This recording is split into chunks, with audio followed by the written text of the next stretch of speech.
Welcome to the Beau Show. For my final show of 2021, I want to recap the year and hopefully what we have learned about us as a people, our government, and our plight. 2021 was a year that seemed hopeful as we tried to navigate the pandemic. But as we can see as we round out this year, it ain't over yet. I think we all were hopeful that 2021 would be better than the doldrums of 2020. I mean, heck, anything has to be better than 2020, right? Firstly, 2021 started out with a new president, and whether you have the faith to believe that he won the proper amount of votes or not, Joe Biden succeeded Donald Trump to become the 46th president of the United States. January 6th demonstrated that people have become frustrated with our election system and how some states run their elections. In turn, a number of states, such as Georgia, decided to bolster their election integrity with things like voter ID, designed to reduce ballot harvesting and double voting, or the irregularities that come from absentee or mail-in voting. This legislative change drew the ire of people like Stacey Abrams, a Democrat, who thought that she won the governor's race in Georgia. But yet she called anything having to do with the new Georgia voting law racist at its very core. She even testified as much in Congress about this. Abrams was seen as a darling of the left for elections and is credited with Georgia going blue for both the presidential and the senatorial races. And I have to say, she really puts the race in election races. California Governor Gavin Newsom, notorious for not practicing what he preached regarding lockdowns, was put up for recall. But the left-committed Californians voted to keep him as their governor, and thus, more taxes, more homelessness, and surging house prices. Now, if you go over to time.com, their review of 2021 is quite different from mine. As an example, they say, quote, "A new president promised unity," unquote. Well, that didn't happen. Not only did he not get unity, he didn't even get his own party on the same page to pass Build Back Better, which was a massive spending spree at a time of rising inflation. Joe Biden also promised to fire anyone on the spot if they were disrespectful. Well, I guess that was lie number one, because every aide coming out of Kamala Harris's office is complaining about mistreatment. And with her abysmal and historically low approval ratings, she's probably going crazy. And we saw just a flash of her temper. I can hear you. Oh, so who's I can hear you. the real president of this country? Is it Joe Manchin or Joe Biden, Madam Vice President? Come on, Charlemagne. Come on. It's Joe Biden. I can't tell sometimes. No. It's Joe Biden, and don't start talking like a Republican about asking whether or not he's president. Do you think Joe Manchin is a problem?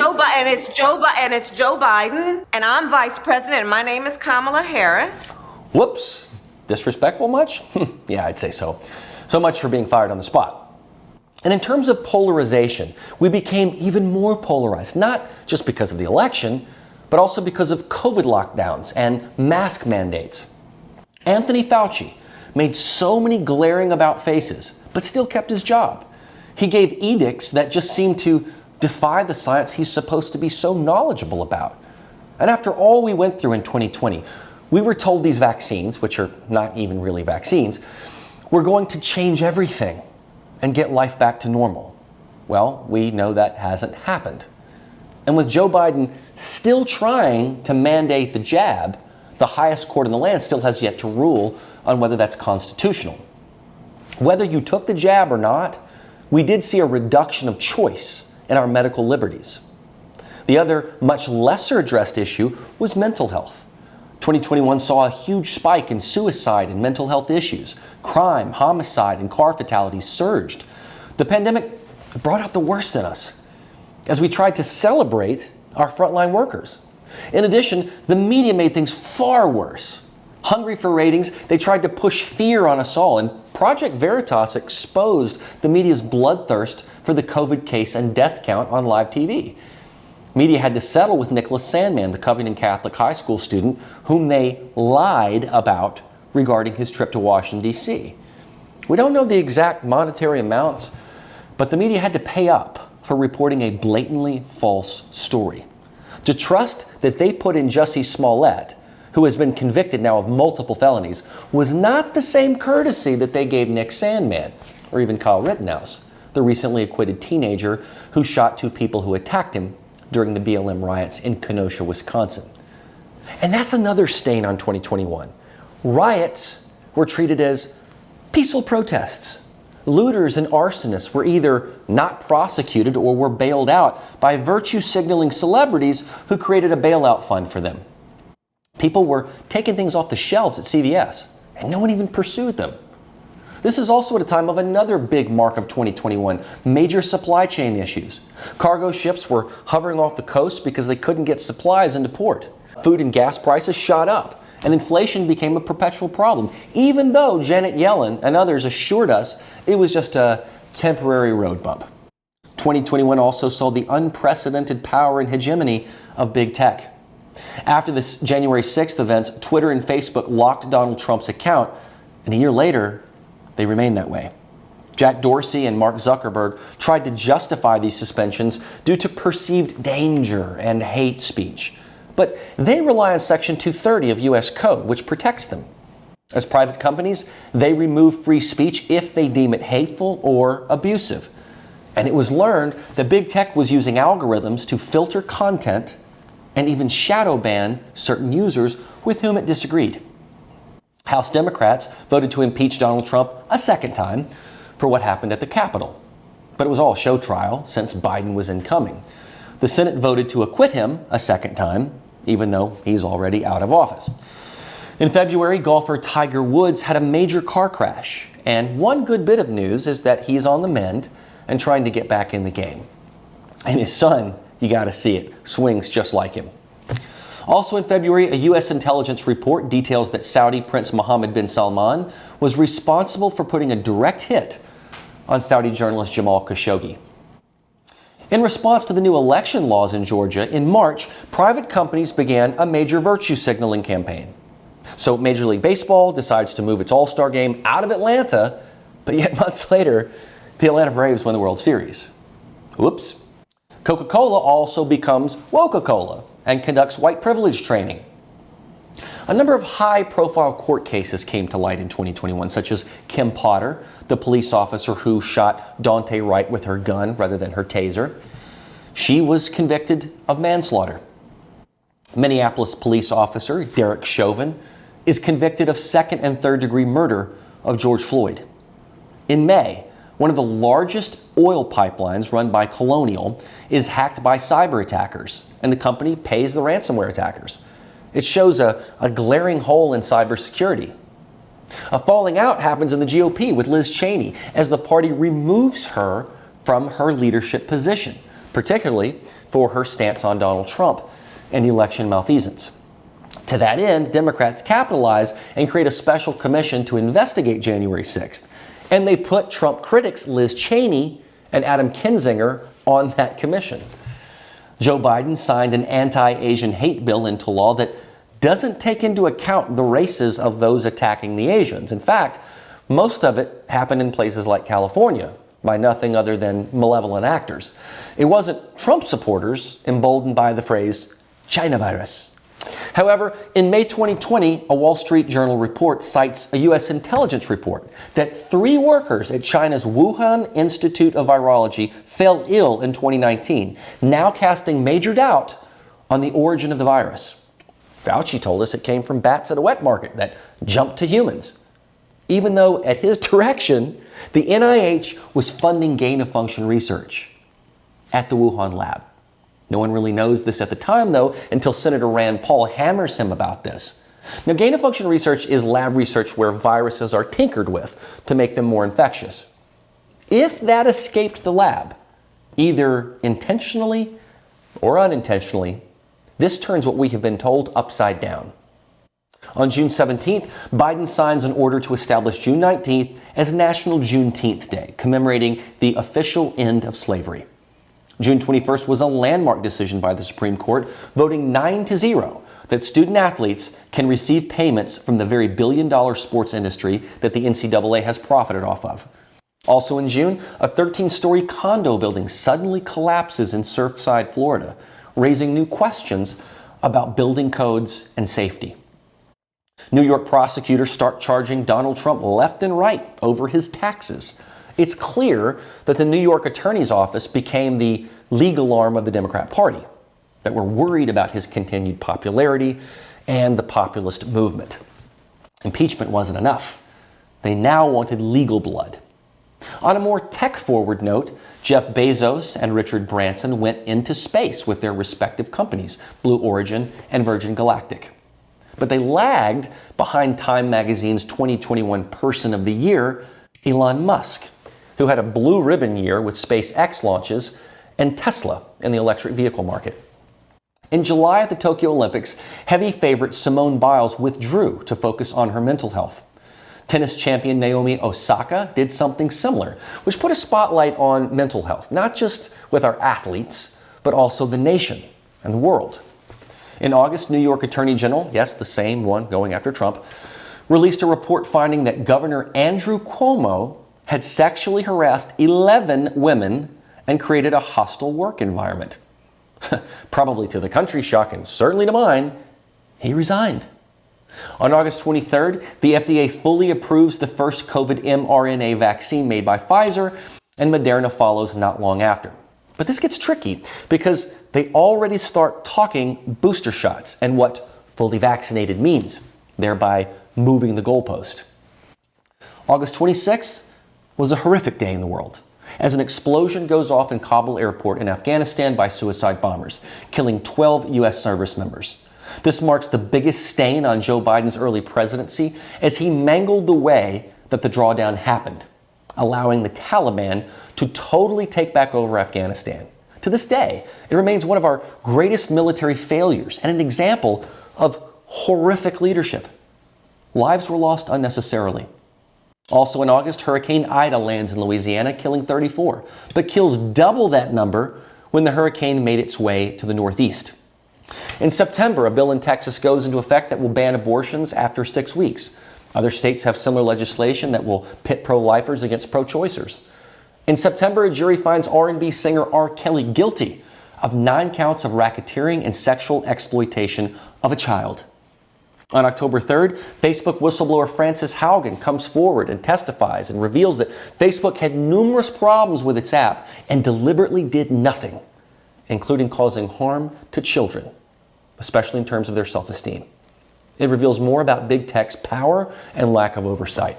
Yet, Mark Zuckerberg announces that Facebook will now be called Meta, which refers to the metaverse, and an umbrella for WhatsApp and Instagram, which it also owns.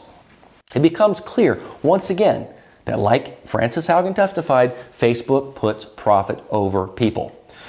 In November, Congress passes a bipartisan infrastructure bill, which is really the only piece of legislation that Biden was successful at, as his other social and climate spending bills proved to be, well, dead on arrival.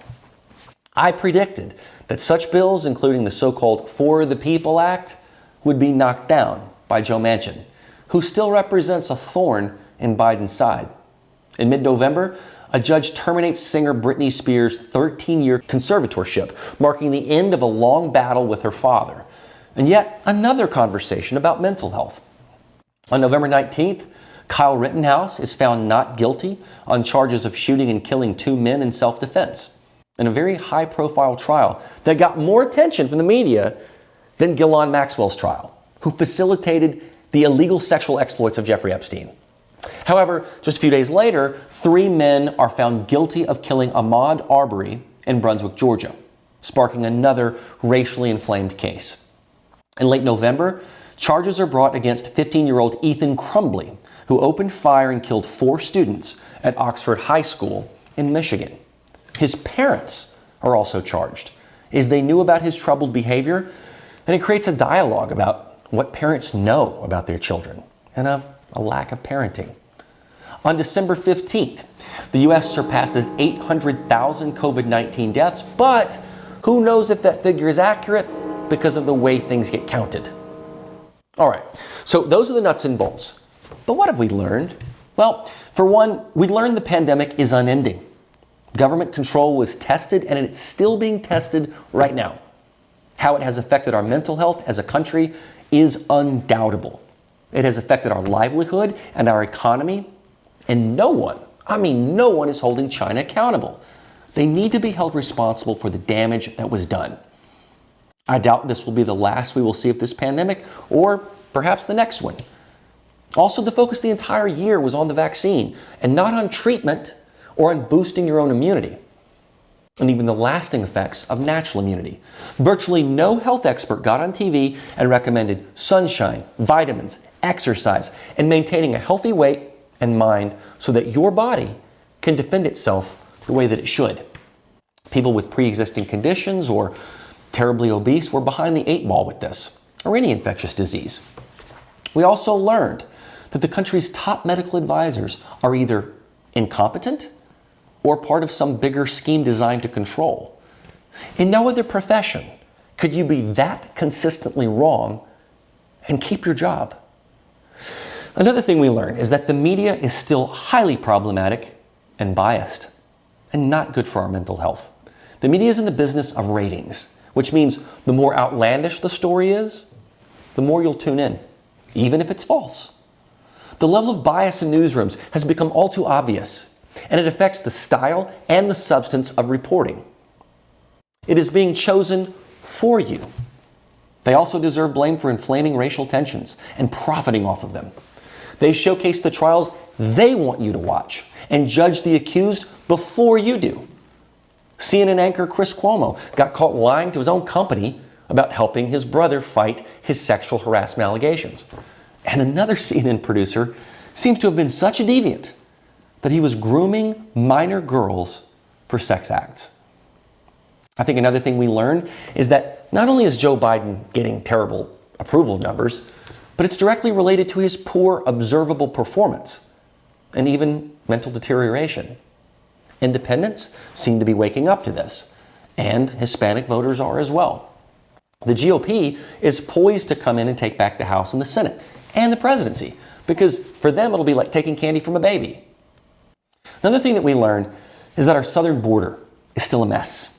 Bad policy and bad messaging led to hundreds of thousands of illegal immigrants coming here. Kamala Harris was supposed to be leading the way on the border. Well, she's mangled it. But she's quick to scold a podcast host and remind him of who she is. She was the first to drop out of the Democratic primary, and yet the one Biden chose to be at his side as VP. Unreal. We also learned that private entrepreneurs can still lead. People like Elon Musk and Branson, they're innovators. And I think another thing that we have to learn is about mental health. Depression, anxiety, suicide, children's behavior, violence, and anger. We aren't taking care of each other because we aren't taking care of ourselves. Churches and synagogues are bleeding members. Faith is becoming less relevant or hopeful. And I'll tell you, that's exactly what the Chinese Communist Party does. It tears its citizens down and breaks them morally. When you see an administration tell the unvaccinated to prepare for a long and deadly winter, you're rooting for someone's demise. And that's un-American. But Mao advocated a cultural revolution every 7 years. He thought violence and struggle and death were a necessary part of that. Morality be damned. When you don't see the riots condemned by media or politicians, think about that. Why would you condone arson, looting, and violence? It makes no sense. And world leaders don't really respect us anymore because we have gone soft. Afghanistan showed us as weak and inept. If it emboldened anyone, it was China and Russia. Getting back in the Paris Climate Accord doesn't help us. It helps polluters who have no interest in changing their ways. And finally, I think this year hopefully taught us to listen and learn.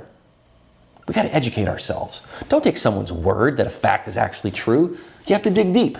Any nut job can tell you anything that they've read on Twitter, but it doesn't make it true.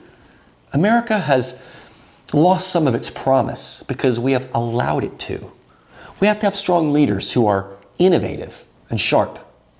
Perhaps most importantly, we need leaders that truly love America and want to see her survive and thrive. Inserting opinions on trials or favoring one race over the other will not do that. It will be our demise. But this all falls on us, the citizenry. We are ultimately responsible because the founders gave us republicanism so that we elect people that will represent our best interests. Are we really going to allow someone to require us to present a vaccination card but not identification to vote? Are you kidding me? We need to raise strong men and strong women who are prepared for the future, prepared physically, fiscally, and emotionally. You might not be able to rely on your schools. Indoctrination is happening every single day. Even if you don't have children, try to be a source of encouragement and education to someone. Don't let someone live in oblivion. Educate the mind, educate the heart. It's a two-pronged sword. On a personal level, I joined NTD Television and the Epoch Times at the beginning of this year, and it has been so fulfilling and inspiring to be a truth and tradition storyteller, and hopefully a voice of reason and hope. Epoch and NTD are growing rapidly, and we have you, the viewers, to thank for that. I also shot a short film this year called Broken Chords, which will be out next year. And I think 2022 will bring more success and opportunity and fulfillment because we keep driving, we keep striving. I'm blessed to have a supportive family and a team of colleagues who really encourage each other.